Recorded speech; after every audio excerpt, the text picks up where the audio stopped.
dari kejadian dibuat guyonan, serat ungkapan kata tak pantas ini yang menimpa pria berusia 37 tahun ini pun mendapatkan reaksi dari dai kondang lainnya.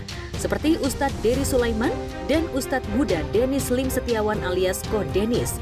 Dua dai ini lebih memilih melihat hikmah di balik viralnya kasus Gus Miftah, yakni keberkahan bagi penjual es teh ketimbang memperpanjang persoalan guyonan yang secara spontan dilakukan Gus Miftah. Dan si bapak luar biasanya lagi, asbab dibully Gus Miftah, sekarang tak lama lagi insya Allah dia akan jadi miliuner, orang kaya raya nih. Nah, teman saya aja Pak Haji Andre langsung telepon kemarin WhatsApp, dia bilang, Ustaz, ini saya 10 juta nih, 10 juta untuk bapak penjual es teh, tolong carikan, suruh dihubungi saya transfer sekarang juga. Dan kemudian juga Clara Sinta video call, dan bahkan banyak yang mau berangkatkan umroh. Masya Allah, Masya Allah. Nah, inilah kuasa Allah ya, di dalam kesusahan, di dalamnya ada kemudahan, di dalam kehinaan ada kemuliaan.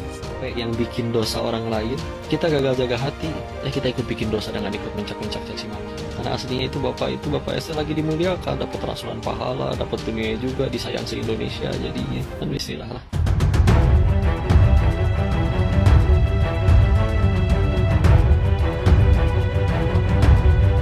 Sementara Deddy Corbuzier yang juga dikenal dekat dengan Gus Miftah juga ikut jadi sasaran kekesalan komentar warganet yang mempertanyakan sikapnya atas tindakan Gus Miftah di momen ceramah itu. Namun, Deddy memilih tak membuat konten untuk menegur dai kondang yang sudah dianggapnya sebagai teman dan keluarganya ini. Sebelum video berisi guyonan yang dianggap keterlaluan ini mencuat, Gus Miftah sendiri sebenarnya terbiasa memborong jajanan dalam beberapa kesempatan ceramahnya hingga memberikan sejumlah uang. Tapi pada video viral ini tampaknya Gus Miftah dianggap keterlaluan meski dengan maksud memberi perumpamaan dalam ceramahnya. Bahkan netizen membanding-bandingkan sikap Gus Miftah dengan penyanyi sekaligus sinden Niken Salindri yang memborong dagangan penjual minuman saat manggung. Sikap Niken seorang sinden pun dikontraskan dengan Gus Miftah selaku tokoh agama. Ya kono didol. Mas sing bakul teh sama es jeruk. Sini. Itu totalnya berapa semua? 100.000. Semuanya boleh ambil itu ya. Yang mau ambil aja. Aku iki kabeh kumpul ning kene dhisik. Meneng dhisik tak hitungin dhisik. Iki sapa iki? Awakmu. Sak botol sak gelas iki piro regane? 5.000 nakmu piro? Oh, 120 iki, kae 130. Ndak iki dibayar. Ya wis kabeh. Iki piro? Iki bakal apa iki? Tapi inilah hebatnya Allah Subhanahu wa taala yang menggerakkan suasana keadaan, membolak-balikkan suasana keadaan. Gus Miftah yang awalnya terkenal sebagai bapaknya wong cilik ya, yang sayang sama pedagang kaki lima, pedagang asongan, kalau boleh buat majelis, dagangan orang diborong semua, dibagi-bagikan ke jamaah. Tapi malam itu entah kenapa, apa yang ada di pikiran Gus Miftah, beliau bergurau dan bercanda, tidak membeli, bahkan mengeluarkan kalimat yang kasar.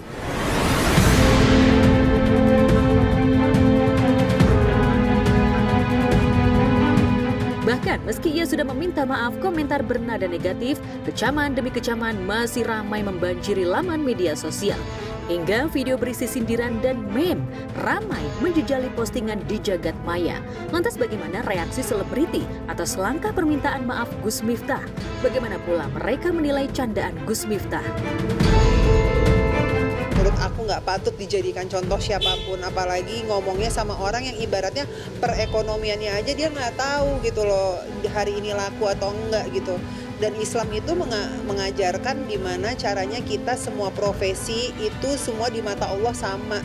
Kedudukan kita sama di mata Allah itu nggak ada bedanya. Bagaimana kita saling menolong satu sama lain dengan orang yang kekurangan gitu. Jadi dengan adanya permasalahan ini aku menyayangkan banget ya gitu loh. Bahwa ini seharusnya nggak perlu terjadi sampai menghina seseorang gitu loh.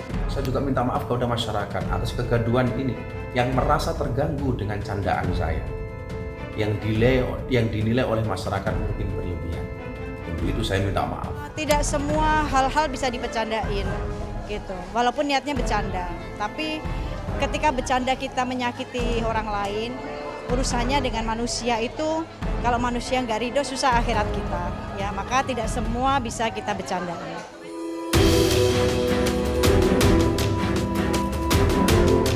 Nama Gus Miftah meroket sejak tahun 2018 ketika kiprahnya yang sudah berdakwah di klub-klub malam sudah dilakoninya hingga 13 tahun sejak dirinya masih muda.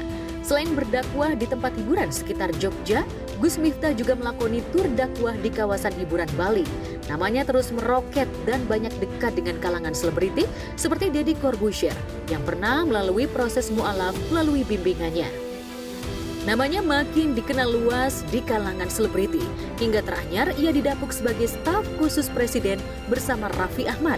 Namun reputasinya sebagai juru dakwah dan staf khusus presiden malah tercoreng oleh video viral yang menunjukkan sikap dan guyonannya yang tak pantas. Lantas benarkah setelah kejadian ini, Gus Miftah akan lebih mawas diri dalam bersikap, termasuk saat mengisi ceramah?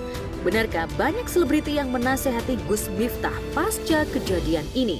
Ini juga merupakan introspeksi bagi saya untuk lebih berhati-hati berbicara di depan publik dan masyarakat.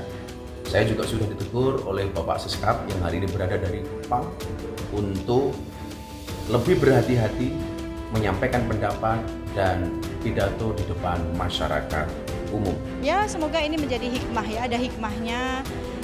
Ketika kita dihina, dijatuhkan, Allah sebaik-baik yang bisa mengangkat derajat, yang memuliakan. Maka ketika kita dihina, kita tidak menjadi orang yang hina, tapi orang yang menghina itulah yang hina di hadapan Allah. Di dunia ini panggung sandiwara, Gus Miftah telah memerankan sebagai pemeran antagonis yang telah dihina satu Indonesia. Tapi alhamdulillah beliau sudah mengakui kesalahan dan minta maaf, introspeksi diri, dan kita doakan Gus Miftah terus dijaga sama Allah karena jabatannya sekarang berat, ya memikul amanah sebagai utusan presiden, harus hati-hati bicara.